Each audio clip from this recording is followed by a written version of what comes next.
This is Locked On Sports Atlanta, and it's time for the Atlanta Football Party, only on Locked On Podcast Network, your team every day. Atlanta Football Party, your home for the best Atlanta Falcons football talk. It's local insight you can't get anywhere but here at Locked On. I'm your host, Tenitra Batiste. Alongside me are Falcons analyst Jarvis Davis, Locked On Falcons host Aaron Freeman, and 11 Alive anchor Maria Martin. Today's episode is brought to you by Game Time. Download the Game Time app, create an account, and use code Locked On for $20 off your first purchase. Terms apply. Download that Game Time app today, because what time is it? It is game time. And the Atlanta Football Party is part of the Locked On Podcast Network, your team every day. So the Falcons didn't send a full contingent, but they sent Coach Raheem Morris. Is that a sign for what's to come in a month? We'll discuss. And are there more tea leaves for what the Falcons will do a month and a day from now? We'll download on that. And does the football party need to think about more than the pass rush? We'll figure that out. But first, let's talk about a guy who thinks he has the answer to it all. Jarvis, in Leonard Floyd's press conference, he mentioned his focus being on pass rush, and pass rush. So essentially, we agreed on a previous show that Floyd wouldn't be the main guy, or as Free put it, he is more of a Robin to someone's Batman. But do Floyd's comments make you feel like the Falcons have deemed, or Floyd has deemed himself to be the savior for this defense? I don't think so. And he was even asked about what it meant for the Falcons to potentially look at somebody drafting someone in the first round. And I love the analogy. He was like, hey, we can be a basketball team. Like, yeah, if you can have four guys that you can just line up, a little NASCAR formation, and having somebody like a Leonard Floyd maybe even line up over the guard and have Braden Trice out on the edge and have Arnie Mikel on the other side, and then throwing David Onyemata right there. You know, that can be your NASCAR package, or even Ruka. Like, it's all about having options and moving the guys around and trying to find matchups on third and long. So I don't think that he was saying that he was the savior, but it was good to hear how much he's focused on the pass rush, you know, since he left Chicago. And he even gave kudos to our guy, friend of the show, Chuck Smith, as far as to really open his eyes up to having a plan when you rush the passer. And that is so key. It's important on the college level for sure. But in the NFL, it takes it to a whole like PhD level type stuff when you're talking about how you can get to the quarterback on a consistent basis. And I think Floyd has proved that he can do that, but no, definitely not the savior. Yeah, you know, that's interesting, Jarvis, because I think about that as well. Like, sometimes it does feel, and of course we know there's a defensive coordinator and everyone else who is on the defensive staff on that side of the ball. And no offense, of course, to the outgoing DC, Jimmy Lake, and ones before him, but sometimes it did feel like, especially last year,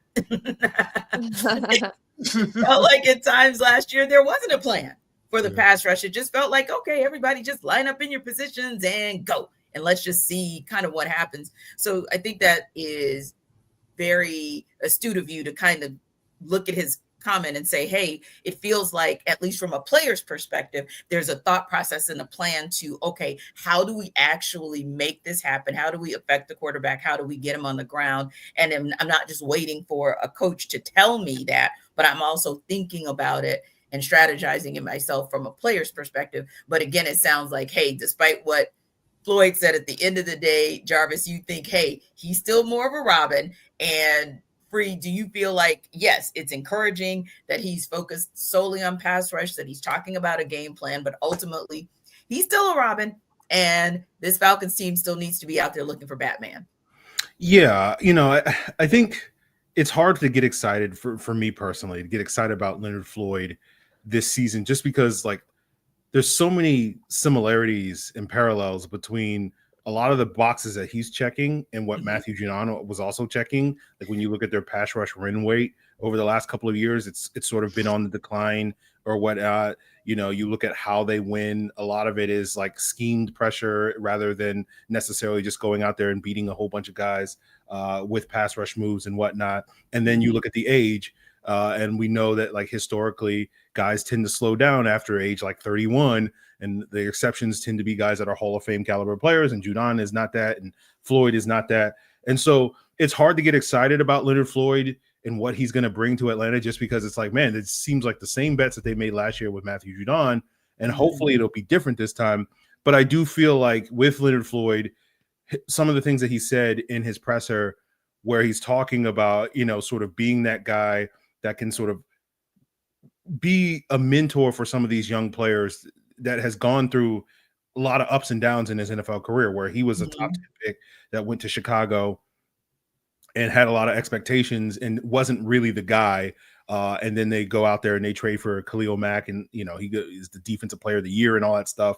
And then Floyd leaves and goes to LA, and his career starts to blossom, and some of the things that Jarvis is talking about with him putting in that work and development. So I do feel like even if Leonard Floyd isn't necessarily the Batman or the Robin or whatever he is in terms of the production on the football field, like Joker, like somebody. I don't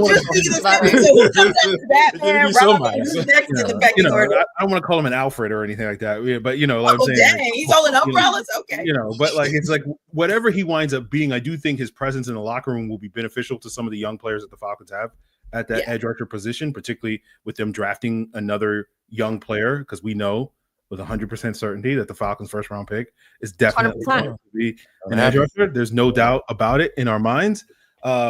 So like I do feel like even if Leonard Floyd isn't necessarily going to have the high level production that we're all hoping for him to have as that pass rusher, he can still have a positive influence on this football team this upcoming season. And of course, if he goes out there and balls out and disproves everything I just said, then we will not complain about that one bit here on this show. No, sir. So Maria, we know 1,000% that the Falcons are going to go out and they are going to get their guy. They're going to get their Batman, right? So if they get said Batman and Leonard Floyd is thinking pass rush, do you feel like he's still that savior for this defense? Do you feel like the Falcons feel that? Or are they still going to be hopefully looking to make this show 100% right on their prediction? First of all, I have come up with a new thing. Is this okay, yes, Aaron? We're gonna chop your name in half, your last name. We're gonna say Free. So Aaron Free guarantee. Ooh, we like it. I like it. You keep saying 100%. It's definitely going to happen. So it's a free guarantee. Whatever you want to coin that, I will not take credit for it. I think you should start rolling with that, because that might hit a little bit harder than the expired meat aisle or whatever we were doing for a long time here. Wait a minute. And it would not require as much of an explanation, Maria. So yeah. Look, I'm sorry. Reduced meat is good. Reduce me. What did I say? I don't even remember what I said at this point. Okay. Look, look at this. I've already created a chaotic situation. I'm sorry. All right, let me hone it back in for a second. The original question. Bring us back, Maria, please. Sorry. The original question was, is Leonard Floyd going to be the savior of this defense? I think everybody is of the same understanding that that's not the expectation for Leonard Floyd. I like what Free is saying, and that it's hard to get excited because we're all a little bit jaded about what Matthew Judon came in. Again, we've talked about it on the show. We were hyped for Matthew Judon to come in. We thought he was going to be the first double-digit sack guy since Vic Beasley did it. That obviously was not the case. And so we're still looking for that to happen. And I really liked a lot of what Leonard was saying in his press conference, one of which he has a new career goal for himself. And if he can accomplish that at 33, more power to you, my friend. He wants to get 11 sacks. He's had double-digit sacks twice in his career. 10.5 is his high. So he wants to go for 11. If he can contribute that, whereas the Falcons are continuing to also add to the pass rush, it's a win for everybody. And I know in the press conference, he was asked, what happens if the free guarantee happens and they do draft a pass rusher in the first round? Like, are you going to be upset? Obviously not. He said the more the merrier. And that's how you have to think about it with pass rushers, especially for a team who's been so depleted on it for so long. You want as many people that can get after the quarterback as humanly possible and add in multiple ways. I don't think that adding Leonard Floyd means the Falcons are stepping off the gas in any capacity when it comes to finding other ways to rush the passer, get a pass rusher, get somebody who can significantly pay dividends for you on the edge. I think that that's going to be their main focus. So I'm with Free in that it's 100% guarantee that they are definitely going to be adding another pass rusher. They have to at this point, because you need multiple to be successful on defense. You can't just rely on one guy or maybe a half a guy here and there. It's got to come from a bunch of different places. And I just think putting that all on Leonard Floyd is a mistake. Yeah. And for you, Jarvis, when you look at those comments or think about those comments that Leonard Floyd made? Does listening to him talk about his best quality, in air quotes, give you confidence that he can lead the charge for this team if he's asked to do so? I believe so. I mean, you hope not, like just from the free guarantee, yeah, we want the dude that they drafted in the first round at 15 to lead the charge, right? Hey, coming out the bat, 7-8 sacks, right? 8-9 TFLs. Like that's what I want to see, a Jared Verse type situation. You know what I'm saying? Still ain't recovered from that, but I'm working myself through it because I have personal. You're getting some help with that. Yeah, I'm getting some help with that. T, thank you. You know what I'm saying? I'm all about therapy. I'm trying to get there. I'm working my way to it. So, but yeah, in all though, I feel that you hope the first round pick leads the charge. But hey, if the first round pick gets 8, and like Maria said, he gets that career high and get 11. Oh man, let's go!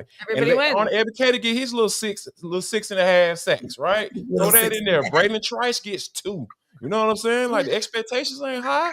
I just need you to keep adding on. Root gets 3.5, like 4. Yeah. Like now we cooking a little bit. Now we getting some production from multiple guys, because at the end of the day, it's all about throwing waves of guys, man, at this offensive line, because offensive line, they don't substitute. Defensive line, they can substitute all day. And the most production that we gotten out of this defense in the past few years was when Ryan Nielsen was the defensive coordinator. And guess what he did? He did whole hockey lines. Now, I ain't necessarily agree with that. They taking the whole 4 out, and he substitute 4 different guys in. You know what that does? That gives that offensive line like, God, dog, man. They just did the whole. It just substitute the entire line. Now I got to deal with a fresh body on 3rd and long versus going up against that Grady Jarrett, who's been in for 25 plays already. So all of those things kind of come together to combine to say, hey, yeah, leading the charge, that's cool and all, but I would rather have multiple guys. I need multiple guys contributing to this defense when it's time to put the quarterback on the ground. Yeah. How about you, Free? Yeah, I think Maria talks about how excited we were 6 months ago when they made the trade for Matthew Judon, because we were like, they need an alpha, they need a Batman, they need that guy, and this is the best bet that the Falcons have been able to make at that spot in years, basically since the departure of Vic Beasley and Dante Fowler not necessarily working out.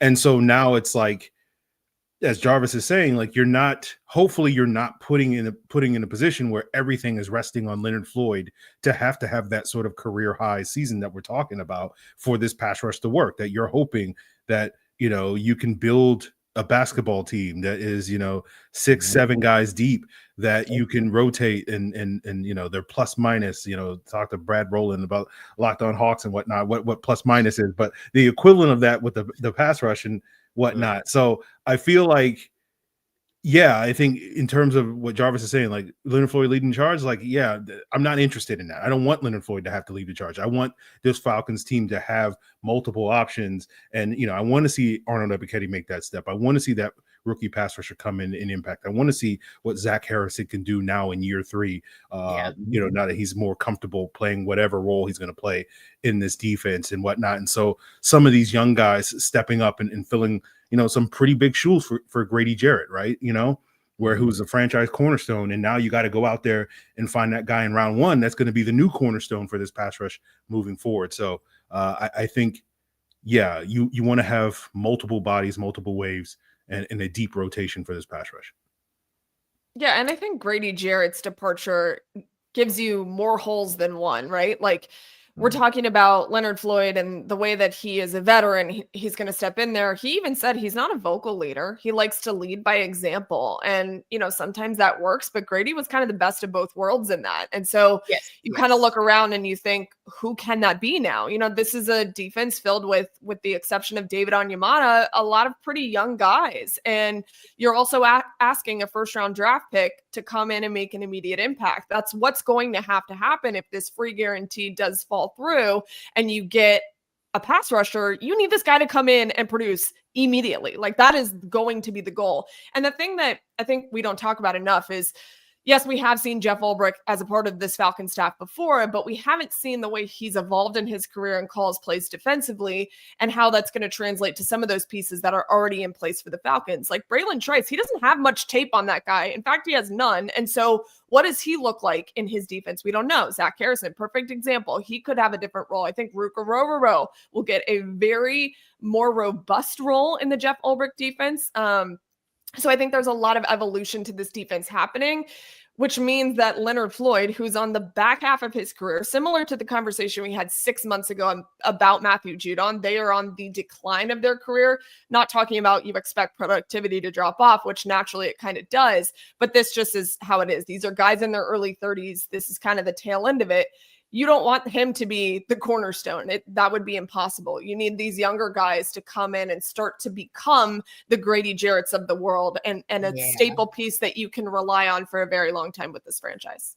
That's actually a great call, Maria, because you also made me think about the excitement around, and granted, he gave a little bit more production than maybe we got from a Matthew Judon, but it made me think about Calais Campbell and the fact that you may not have gotten the most productivity, meaning the other Calais Campbell in his prime, but you definitely got a lot from a leadership perspective. You got a lot from him teaching technique and some of those little things that make those young guys go from good to better or better to best in a little bit of a faster space. So yeah, maybe that is low key what you get from a Leonard Floyd that maybe is missing, because yeah, when I look at the depth chart, I don't know that I see one of those young guys who I'm like, yep, that's the leader. That's the next guy who's going to be the one who leads the charge for this defense, whether that is vocally or otherwise. So yeah, I think you guys are right in that while Leonard Floyd may not be the savior from the perspective of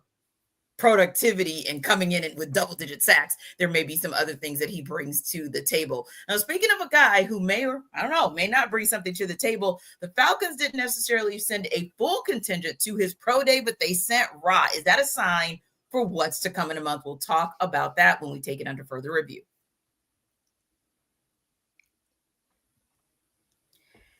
This episode of our Atlanta football party is brought to you by Game Time. So there's nothing like the energy of an MLS match, the chants, the atmosphere, the last-minute goals. If you want to experience it all live, Game Time makes getting tickets easier than ever. With last-minute deals, all-in pricing, and a lowest price guarantee, Game Time takes the guesswork out of buying MLS tickets. Plus, ticket prices actually drop as kickoff gets closer, so you can score amazing seats at a great price. Just check the Game Time app, and there are incredible deals for weekend matches all over MLS that can be cheaper than you expect. Also, love the fact that you can see the exact view from your seat before you buy. So no surprises when you get to the stadium. And Game Time has event cancellation protection and even job loss assurance, so you can buy with confidence. So take the guesswork out of buying tickets with Game Time. Download the Game Time app, create an account, and use code LOCKEDON for $20 off your first purchase. Terms do apply, but again, create an account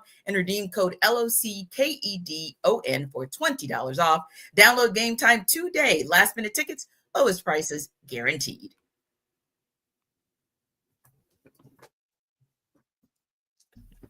So, guys, apparently Raheem Morris made a little trip to see one Mike Green. According to multiple reports, he attended Marshall's premier defensive ends pro day. Now, we know that there have been reports on top of reports, unfortunately, more so it seems these days, about Mike Green's off the field activities versus what he does on the field. So when you think about that, Maria, given his background, does it maybe surprise you that Morris was actually in attendance? And not just surprise you, but I'll even ask, does it maybe encourage you about the fact that he attended the pro day? I don't think it surprises me. I think you have to do your due diligence and homework on every guy, no matter what their background is, especially, Mike Green had talked about it at length at the combine. I'm sure he's had a plethora of conversations with everybody to this point about his background, how it all went down, what's the latest, all this stuff. So, nothing is going to come as a surprise to these NFL guys in front offices or the head coaches for that matter when it comes to his background at this point. They're doing everything they can to get that out of him. The only surprise would be a player like this doesn't fit the ethos that Terry Fontenot has regurgitated over and over the past couple of years. And Raw to that point, they talk about how they want good people in their locker room. And there's this ethos that is not what Mike Green's background is. And so that would be my only surprise. However, he's one of the most highly talked about edge guys in this class. And so, of course, when the Falcons need this so badly, you've got to go after these good players. You need to do your homework. You need to be front and center. And it doesn't shock me that Raw was there. He's a defensive guy. He's going to put all of his heart and soul into who they're going to pick defensively in the first round.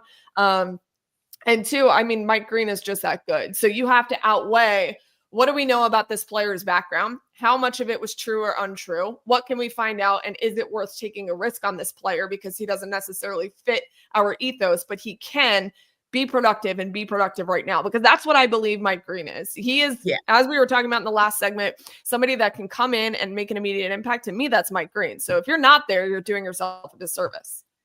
Yeah, I would say, and Aaron, Maria kind of segued right into my next question. So let's go for it. Let's talk about the fact that you look at Raheem Morris making that trip to Mike Green's pro day and whether or not it surprised you, whether or not it encouraged you. But like I said, with the question I was going to pose that Maria kind of touched on, does his attendance make you even believe that he legitimately, or the Falcons would legitimately consider drafting that player who doesn't seem to fit their ethos? I would say no on their attendance at the pro day being that meaningful. I think their attendance at the pro day to me is they're doing their due diligence as they should at this point in time, right? Like, given Mike Green's background and that we're sort of dancing around, like you want to make sure, like, like you're inviting the right guy into your locker room, right? Like, and so to me, like, I feel like basically what I'll say is, like, I feel like we spend way too much energy focusing on, like, oh, they went to this pro day. What does that mean? It's like they're doing the thing that they always do. Like, you go to pro days. Like, what else are you going to do in March? There's no practice to do, right? Like, what else are you going to do this time of year? Like, I'm just not going to go. Let's get on a plane. Let's go food in Huntington, West Virginia. We'll be on a plane the next week to drive to Columbus or whatever to go to Ohio State pro day that they went to yesterday, him and Terry. So it's like, what else are you, like, I don't know, like the whole, like, oh, they went to the pro day, that means they're going to draft this guy. Like, I think that stuff is way overblown, but I do think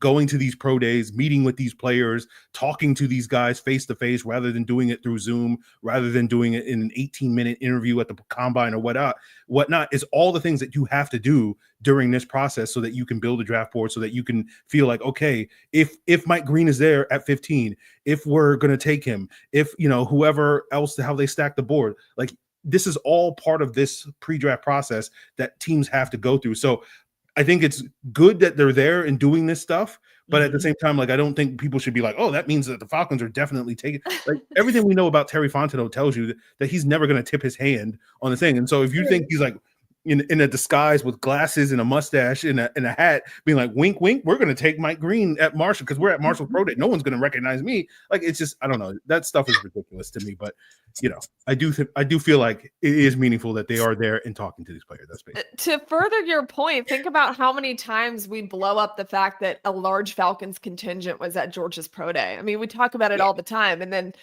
you turn around and they don't draft a Georgia player in the first round. Like, these things are not simultaneous. You have to do your due diligence and your homework on these players, or else, again, you're doing yourself a disservice. So Free makes a really good point there, because how many times are fans of the Falcons like, they're all at the Georgia's Pro Day, they're definitely going to draft a Georgia player, and it doesn't happen. Right. And they do, but it'll be in the 6th round. But yeah, I think, Jarvis, the same thing when you think about Leonard Floyd and, Chaz Chambliss, come on down. Exactly. I'd be good with that. I would too. Great. Bring them on. I love it. I like these Georgia 6th and 7th round guys. I do like these guys. Right. But then when they draft the guy, it'll be someone like Zion Logue who ends up on a Buffalo Bills team, right? And ends up doing some different things. But anyway, that's neither here nor there. We're talking about Mike Green and whether or not there are any tea leaves to read per se on Raheem Morris going to his pro day, whether or not, Jarvis, that surprises you, or whether or not you think at the end of the day, it's a legitimate consideration for him even though he doesn't seem to fit their ethos. I'm encouraged by it because here's the thing. We know that the Falcons have taken guys off the board. I won't be surprised they took Jalen Carter off the board, just given what the situation and what he was dealing with and the gravity of that, right? So I'm encouraged because one thing that just being in locker rooms and understanding like coaches kind of like mind type of trickery that goes on, like they want to get and put the hands on the guys, talk to the guys, ask them certain questions, have those sidebar conversations while they're out there working out and just get a feel for the player. Because one thing when you're talking about ethos and culture and whatever you want to label it as, or Falcons filter, all that stuff, the one thing that you have to be able to understand is like, what does that guy, how does he respond to certain situations? How do we respond to certain questions? I thought I came across something that was so funny the other day. There was this coach, I think he was a head coach, basketball coach at Troy. He was talking about like if a player doesn't want to go to Waffle House, like he doesn't want What you gonna say about Troy? Be careful. Oh no, I have nothing but good words. One of my favorite pass rushers of all time went to Troy, DeMarcus Ware. So one of my favorite quarterbacks of all time went to Troy, Maria, by the way. Let's go. The quarterback that I played with in college went to Troy as well. So yeah. And they all eat Waffle House. I gotcha. Anyway, I just wanted to threaten you for a second. So Waffle House, the coach said he doesn't want a player that doesn't like Waffle House. What do you think about Waffle House? Like, okay, there's these kind of down home country, not too picky, not too needy, like when you think about just from a personality traits, right? So when you see it, when Raheem Morris goes out to meet with Mike Green or go out to dinner with him and have those little sidebar conversations with him, those are the type of things that I feel that he's looking for. And you need that. You need to understand that when you are doing your due diligence, right? Like, because 40 times, production is there. I like what I saw from him down when I got my eyeballs on him down there at the Senior Bowl. Aaron and I were down there, we're sitting there watching them together. Like, hey, man, this Marshall dude might be all right, So once you gather all that information, I feel like that personality traits, who you are as a person, how do you respond to situations? Have you moved past those sexual allegations? Even though you didn't get charged, have you moved past it? Are you comfortable talking about it? So all of those things, I feel you can find out when you're actually there in person to have kind of literally put your hands on them and see what type of guy he is. And I'm definitely encouraged by that. Fair enough. Now, are there more tea leaves for what the Falcons will do a month and a day from now? We'll unpack that in Next Up.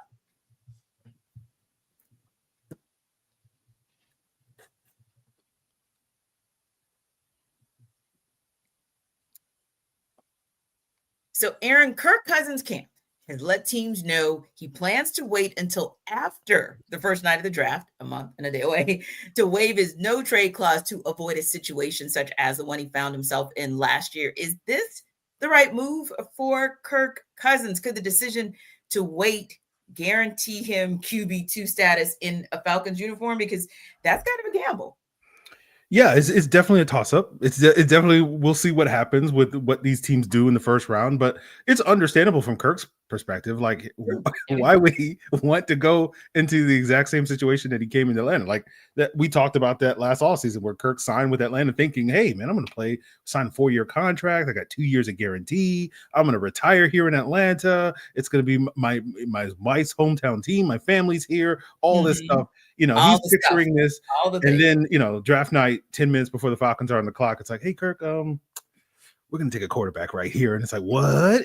So I understand why Kirk is like, I don't want any part of that ever again. So I got this no trade clause. I'm going to wait till after the draft. If a team that I want to go to doesn't take a quarterback, and, I'm looking at a team that is coached by my former OC in Minnesota, maybe up in the state of Ohio, they're prime position to take a quarterback at 2. If they pass on a quarterback at 2, I'm willing to waive my no trade clause. But with the risk of that, if we're waiting till draft night, the risk is quarterbacks go 1 and 2 in the draft. And all of a sudden, Kirk's like, well, I guess I'm sticking here. And so that's the situation where the Falcons. So we'll just have to wait and see on what happens. Like, Cleveland kind of controls the fate, it seems like, in terms of whether Kirk Cousins is going to be here in Atlanta versus potentially in Cleveland. Maybe Pittsburgh swoops in and has a conversation.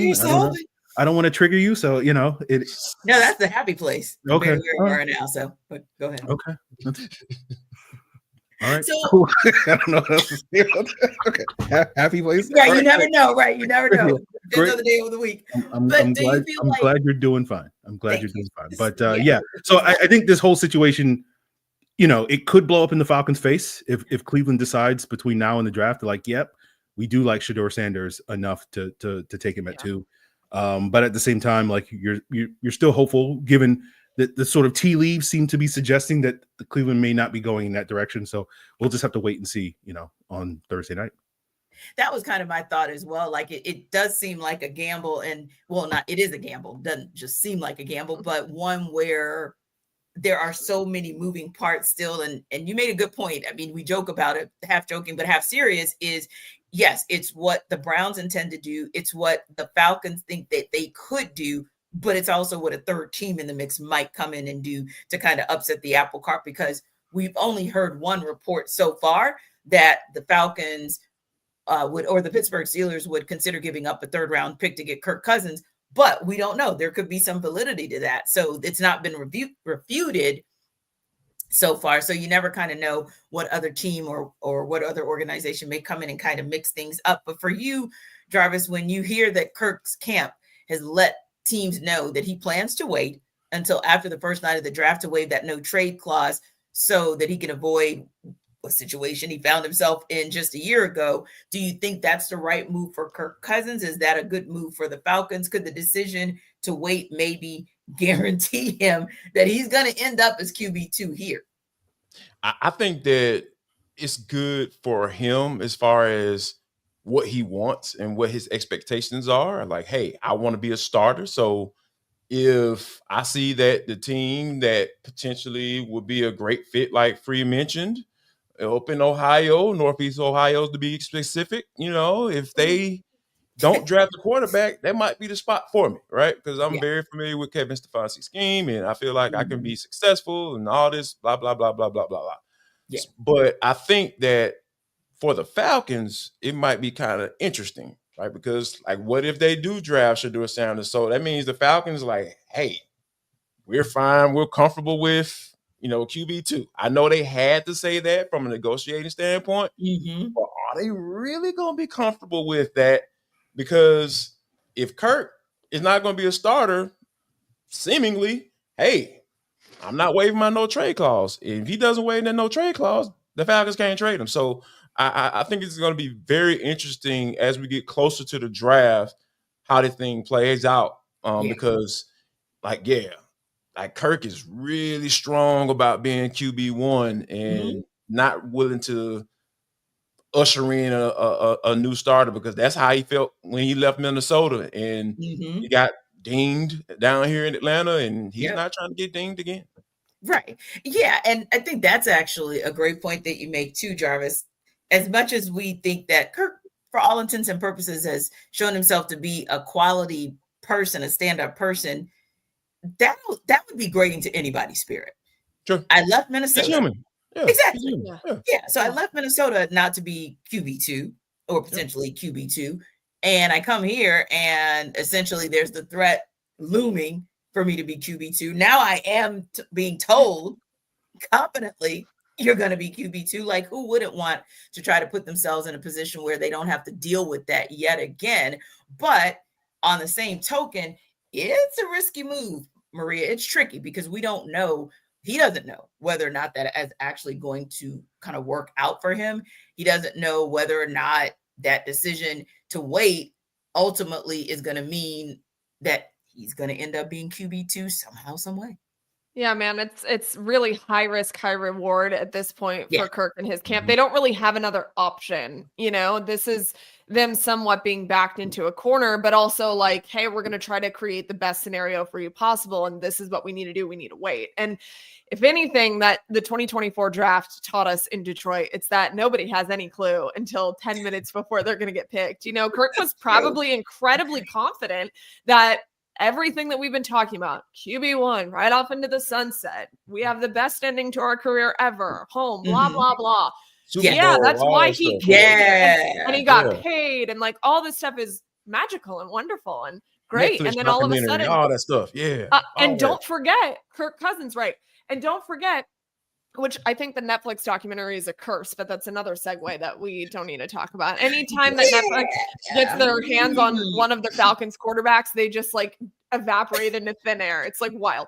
But anyways, so, don't forget that earlier that night, Kirk was actually at a watch party for the Falcons at State Farm Arena. And so he's like vibing. He's like, I'm QB1. Life is good. Oh, my phone's ringing. It's Terry. That's weird. It's the draft night. Hey, what's going on, man? Like, what you thinking? I'm thinking we're gonna pick your successor. That's what we're doing. He's like, I gotta go. It's just all of that.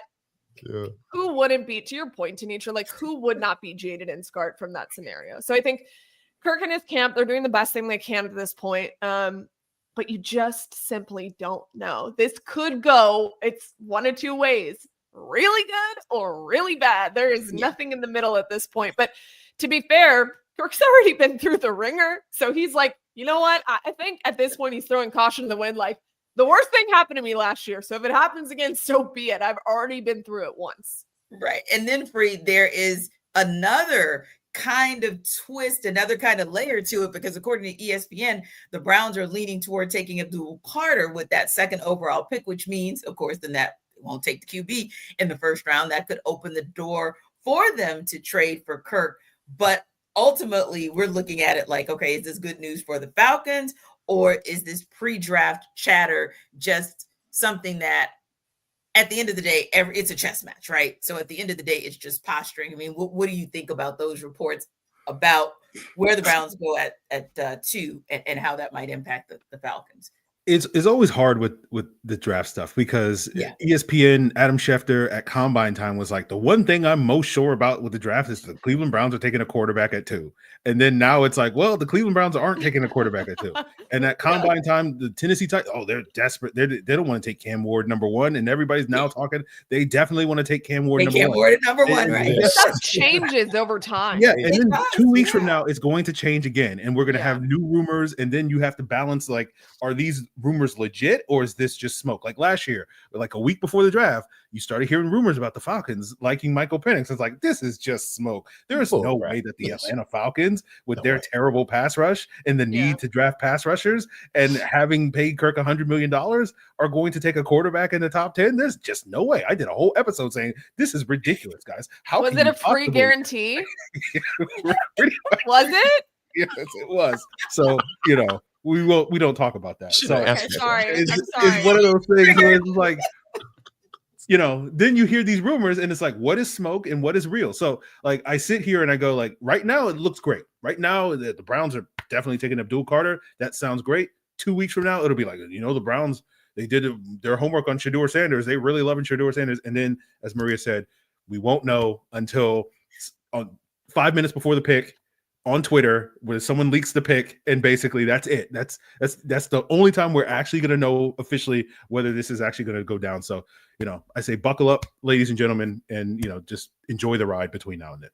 Yeah, and then Jarvis, we're talking about 2 franchises at the top, really 3, because you got to throw the Giants in there too. If you're talking about franchises that just don't have it together and that just make some boneheaded decisions, some very head-scratching decisions. So Jarvis, Maria, just to even think about relegating or relying on what the Browns do or the Titans do or the Giants. I mean, when you think about franchises like that, that's kind of that other piece as well. Like I could see them, any of them, all of them making some last minute pivot that is a 180 from whatever their conversations were or their negotiations were with the Falcons, just because these are the types of teams that make head scratching, boneheaded decisions that put them perennially at the top of the draft board anyway. Yeah, especially the Giants, because the fact that Brian Daboll must have naked pictures of the ownership up there, because this is the fact that he's still the head coach and showing it, after the whole Saquon Barkley debacle, like there's no reason for these guys to still be here and for them to have Russell Wilson and Jameis Winston. I was going back and forth on Twitter. One of the few times that I engage in people that I know are trying to troll me at some point. And the guy was saying, I was like, that quarterback room isn't going to save your job.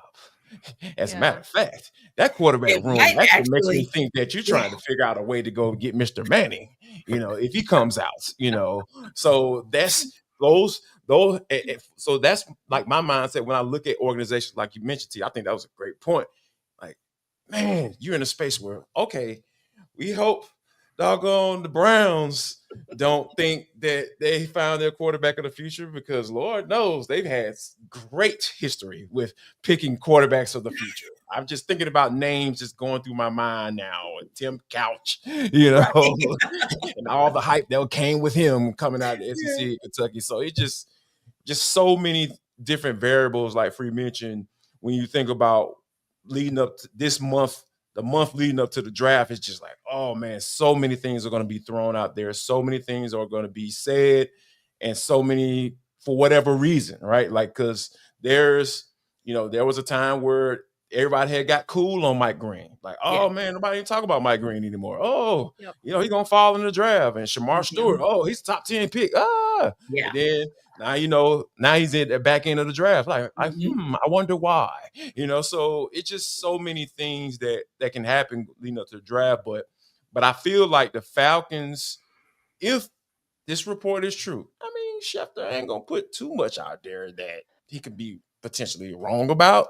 Right. So, that gives me a little encouragement, but it's still pre-draft stuff. And I think that the Falcons better hope and pray that Schefter is right. Yeah. So again, pre-draft, we put a poll out to ask you guys what your thoughts were on where the Falcons should go. Person A, player B, and we're going to tell you what our vote is as well when we come back. The NCAA tournament is here, and so is the bracket breakdown. Locked On Podcast Network and Amazon Fire TV channels are teaming up to deliver NCAA tournament coverage like never before. Watch studio shows featuring former players and Locked On's local experts as they guide you through every upset, buzzer beater, and bracket matchup. Stream it all for free on Amazon Fire TV channel. Search Bracket Breakdown to see it all for free. It's your team every day. Hey, you might as well join the other 1.3 million people who are viewing the Bracket Breakdown. Oh, that's a nice Shameless flex. plug. Right there. That's a T-flex right there. Gosh. Oh, big flex right there, T. Yeah, superstar. No, it's been fun. It's been absolutely fun. So no, we appreciate you guys for checking us out and continue, because that's actually some really, really good analysis by our Locked On absolute experts along with our Amazon crew. So our Locked On, speaking of Sports Atlanta crew, put out a poll question to our audience. Who would they prefer the Falcons to take at 15? Mikel Williams or Mike Green? And with over 500 votes so far, Jarvis, Mikel is leading the way with a slight edge at 51%.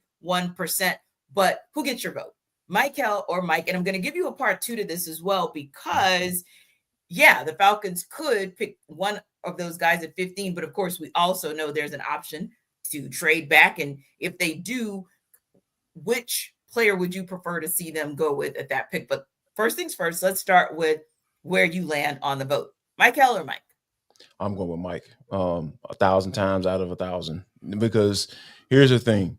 The one thing about Mikel that we talked about on all the Georgia Bulldogs postcasts that we've done over the past few years when we've been covering this, man, there were times where I felt like he had an opportunity to be the catalyst for a game, to be a game changer in games, and he just would disappear. And and it's hard for me to get behind that type of player, right? So I can see people, I can see Jack right now. I can see Jack right now saying, well, Trayvon Walker, he didn't have that much production. He's had back-to-back double-digit sacks in the season. I'm like, that don't happen all the time, right?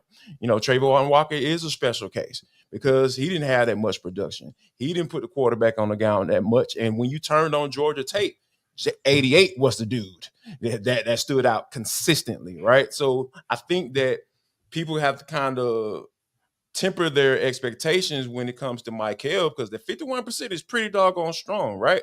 I think that's more so geared towards being a Georgia Bulldog and like, hey, let's get a Georgia Bulldog and get him in the first round so he can come in and be effective for it. But I feel ultimately, and I think that Mikel is more of an unfinished product to me. That's why I feel like he's more of a mid to late round type guy, late first round type guy. He has the talent for sure. Not questioning that at all. But I feel like Mike Green is more of a finished product. I feel like he has a repertoire or that he can go to and lean on when things start to change in games. And I feel like that's what you need in order to be effective for 4 quarters as far as getting to the quarterback specifically.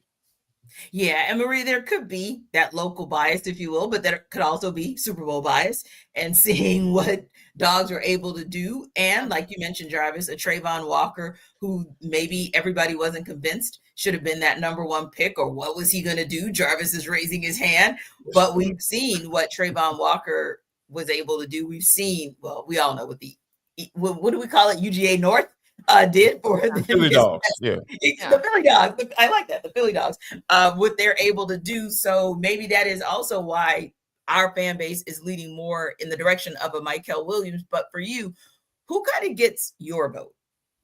Yeah, I think it's probably split. I think it's the Philly bias. You see these Georgia players on a Super Bowl winning team. And so people are like, oh, that's a no-brainer. And then also just the Georgia piece. I think that's why he is slightly leading in that conversation. And I'm going to throw another caveat. This doesn't mean I'm picking Mikel, but very rarely do you see a Kirby Smart drafted player drop off. They only get better. You know, people even that question these players coming out, Trayvon Walker, a really good example, they tend to prove that they're already NFL ready. They have a big ceiling, all of those things. I am going to pick Mike in this scenario simply because, similar to what Jarvis was saying, I just believe he's more NFL ready right now. Not that I don't think Mikel can't play in the NFL or that he can't contribute right away. I just think that, similar to what Jarvis is saying, more of an unfinished product. There's more things you need to finesse with him. He wasn't 100% in 2024. You don't totally know what you're getting out of the player, although you hope if he wasn't 100% and he had 21 tackles, that number can only go higher and he can continue to elevate his game for sure. He's got the size, he's long, all the things in it. He's a more traditional defensive end. So I think all of those things culminate into a nice player for you in a late first round scenario, perhaps early second round, though I don't think that'll happen. Mike, however, he is consistent motor. He had 17 sacks in 2024. He's got a phenomenally fast first step, which is really what you want to see out of an edge player. And he's got a lot of intangibles and tools that I think the Falcons just need immediately. This is more of a fit for the Falcons for me, less about the player individually. Yeah. IID, Maria. I'm sorry. No, I'm just saying IID, immediate impact on defense. That's what they need. And given the situation that they're in, now let's just say we're talking about the Philadelphia Eagles and who they need to draft. And if they're looking for an edge player, Josh Sweat left in free agency, I will take Mikel Williams. Shoot, why not? I'll double down on it because you understand they have that development program. They have guys that can already play right now. They have a young guy, that they drafted in the 3rd round last year. His name was escaped me right now. That's going to be playing on the edge. You can put him right behind him and let him develop and have time to let him develop. But not the Falcons. They're not in that. They don't have that luxury right now. So that's why I lean wholeheartedly towards Mike Green.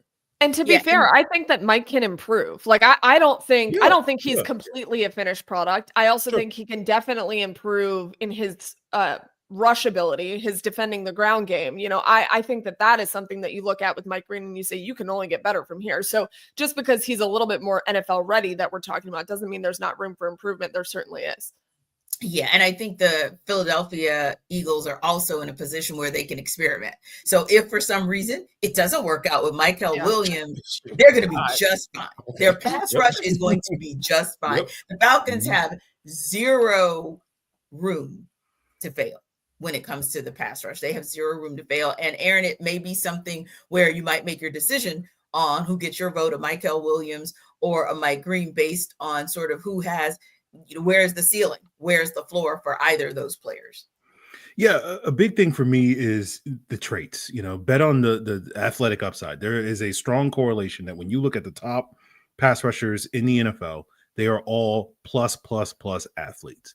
And the reality with Mikel Williams, like that was the selling point of Mikel Williams, which is that, yeah, the production wasn't there, but look at Trayvon Walker. Like Trayvon Walker was this plus athlete, this one of one type of athlete. That's why he leapfrogged all those other more proven pass rushers to be the number one pick in this draft, because people saw the traits and are like, this guy has the same physical profile as a Myles Garrett. He's not Myles Garrett coming out, but if we can develop that ability, he could be a dominant player.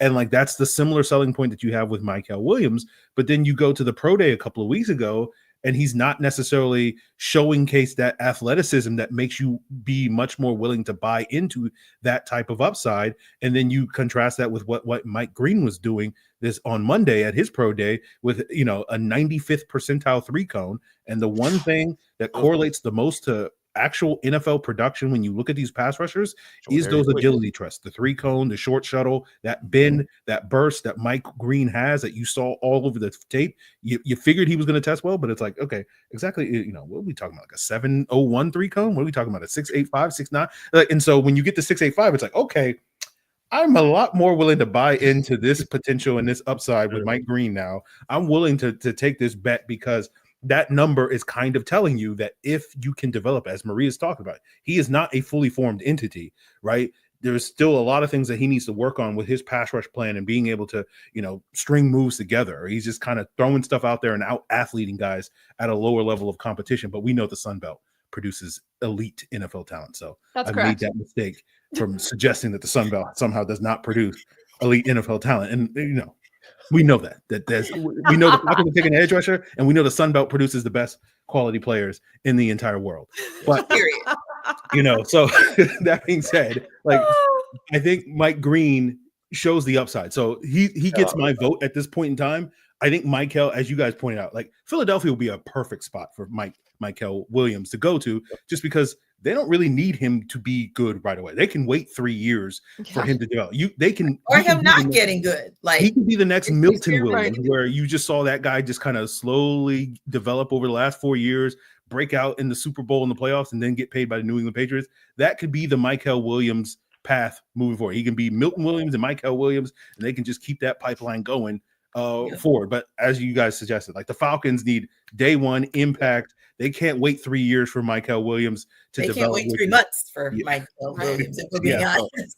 Mike Green gets my vote just because he's a little pro ready. Those traits are there. That upside is there. All those things, I think, to me, make me lean towards Mike Green.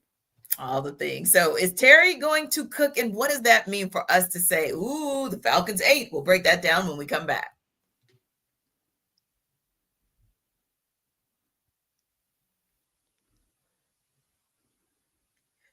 So the Falcons freed up some cap space by converting the salaries of AJ Terrell and Chris Lindstrom. According to Spotrac, the Falcons have roughly $12 million to play with in 2025. So, Aaron, do you think Terry Fontenot is getting ready to cook? And what does Terry cooking look like for you? No, I don't think Terry's cooking. I'm sorry. I think they did this. I think they did this to get cap compliant. They did this because they needed to do this, right? This gives them some flexibility if they want to make a couple of moves from here on out. They've already signed like 8 special teams players. You need 11, so might as well get 3 more for whatever price that the Falcons are paying for these special teams guys. So no, I don't think Terry's cooking with what he's got. This is money that they're going to have to sign their rookies, maybe add a couple more special teams guys, and that's about it. That's basically it at this point. So Jarvis, essentially Aaron is saying no Migos moment for Terry Fontenot, no cooking with the stir fry, none of that in the kitchen. It's not happening. So if that's the case, it looks like you're agreeing as well. But if he does, if he happens to cook, what does it look like for you? Oh, that walk is very cool right now. I don't think I'm gonna be dropping my man in the Chinese food place, cooking up that big boy thing of chicken fried rice, man. I don't think that's gonna happen this offseason because, oh my gosh, the the free agents that they brought in, like they've been like Pringles, right? I usually talking about stacking them up. You're trying to fill that doggone defensive void by getting guys that are at reduced meat. Yes, I'm still rolling with that. Free agency was a reduced meat part of the offseason for the Falcons. Yes, they were. That's how they attacked it, and that's how I like how Maria said it. Expired meat feels more accurate for some of. Yeah, sorry. I forgot what the term was. Reduced. Because I'm still gonna eat that doggone steak that might be a little expired's not brown. Good. My bad. Might be a little brown. But but back to the it's given a regular size from like your youth. Like remember those are regular sizes that you would see. Purchasing expired meat. Why did I say that? You started this, Maria. I'm sorry. You've been the person today to get us off kilter. Yes. And I'm doing it very silently too, if you haven't. Yes, you are. You are low-key throwing bombs and running away and act like ain't nothing happened. You dropping stink bombs in the hallway, at lunchtime. I'm just getting everybody riled up. It's okay. Yes, continue with your expired meat comment. I don't even know where I'm at right now, but I don't know where you are right now. I think it's somewhere between Terry cooking and Terry. Yes. Terry has not been able to cook. Given the Kirk Cousins situation and all the salary cap issues that they've had, right? They put themselves in a precarious situation to be able to go out and cook. So he's been restricted. So I think that looking at where he is right now and where we are in the offseason, free agency, ain't nothing to cook about there. Only way he can cook is he potentially trades back and gets a 3rd round pick or gets that 5th round pick. If he does that, wake up that doggone walk, get that doggone sesame oil and start getting ready because, oh my gosh, if he's able to do that, get those draft picks back and trade Kirk Cousins, that's what cooking looks like for me. But as far as the whole salary cap thing, they just basically just get enough money so they can be able to pay this rookie draft class. And if they're getting $12 million, they might be working on something to get some more picks so they can have enough to pay all those people. So that's the only way I see Terry cooking right now at this point. Well, Maria, the only way I see Terry cooking and it feels like, okay, the Falcons ate, is if at the end of it all, I see Jarvis's brisket. It feels like I'm eating that brisket that Jarvis, now that's cooking. All that was from reduced meat, by the way. T. Yeah. And you can vouch for your boy. You know what I'm saying? So if it's not that, Maria, if it's not at that level of cooking, no, it doesn't even matter. But for you, what does that look like if Terry Fontenot cooks and we can say, ooh, the Falcons ate this offseason? What does it look like? It's really rare that I agree with multiple people on this show multiple times in a day. I'm having a great day. First of all, I'm like creating chaos and agreeing with people. Like, I don't know what's in the water today. But what I will say is I agree with Jarvis. I think what cooking looks like would be accumulating more picks. The Falcons need more. They need as much help as they can get, especially defensively. Now, we've talked about in the past, that doesn't mean they can't draft an offensive player, just so long as it's not the first one that they take. They need some help there as well. But, this has to be a defensive heavy draft. We've talked about that ad nauseum. And so to me, that's what it looks like, accumulating draft capital. I don't think restructuring these contracts means that he's going to go out and do something crazy. Like, no signs point to that for the Falcons right now. So I'm in agreement with everyone. I just guarantee on that. That is a free guarantee for me, at least. Can we get you a sticker? Like, I'm so proud of myself. I've accomplished a lot in the last hour, honestly. Yes. Yeah. Maria has been with the meltdowns today, so it's really good. It's spot on. Maria's meltdowns. Let's not. Okay. So anyways, I think the Falcons need as much help as they can get in the draft. And so I would not be mad at the scenario of them moving back and getting more draft capital for sure. Yeah. That's actually my favorite scenario as well, Maria. I think because also I want to see some strategy. Like, I don't want to see something that just looks like, oh, this was vanilla. The Cleveland Browns or some other team just kind of dropped this into our laps and look what we got. No, let's see some strategy. Let's see something that looks like we're desperate because you are.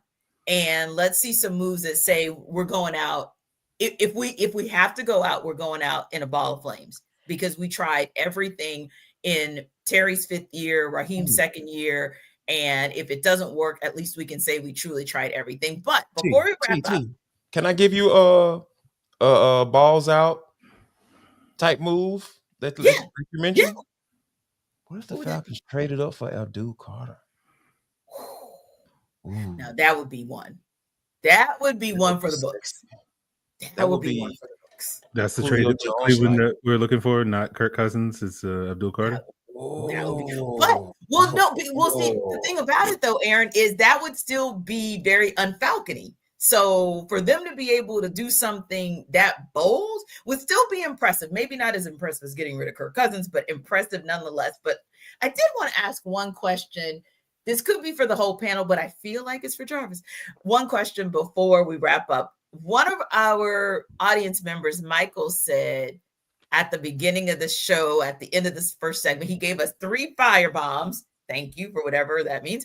But then he said, Shawd, what, Jarvis, in the Atlanta vernacular does SHAWD mean? Help us sister out. I thought it may have been one of my homeboys, because I got a homeboy named Rashad, and we call him Shawd or Crease, you know. I don't know. That was a good one. That's a good one, T. I have no idea.